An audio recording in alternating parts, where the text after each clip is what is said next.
ভর্তা খেতে পছন্দ করে না এমন কোনো মানুষ নেই। কম বেশি সবাই ভর্তা পছন্দ করে। তো আমি তো অনেক বেশি ভর্তা পছন্দ করি। ভর্তা হলে আমার মাছ মাংস কিছু আর তেমন একটা প্রয়োজন হয় না, ভর্তা দিয়ে ভাত খেয়ে নিতে পারি। তো আজকে আমি একটু কাজে বাইরে ছিলাম, বাসায় এসে খুব মন চাচ্ছিল যে ভর্তা দিয়ে ভাত খাই, বৃষ্টিও হচ্ছিল বাইরে।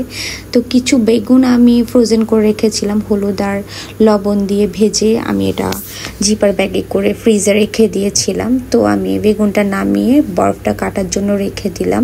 এর ফাঁকে আমি শুকনো মরিচ, পেঁয়াজ, রসুন কোয়া সব কিছু ভেজে নিয়েছি।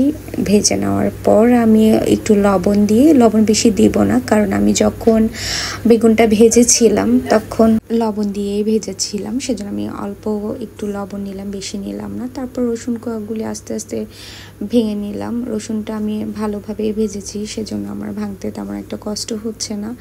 আসলে ভর্তা দিয়ে মনে হয় ভাত বেশি খাওয়া যায়। আরেকটা প্রবলেম আছে, খুব মনে হয় যে না ডায়েট করা শুরু করব, কিন্তু এইসব খাবার দেখলে আর ভাত না খেয়ে পারি না, লোভ সামলাতে পারি না।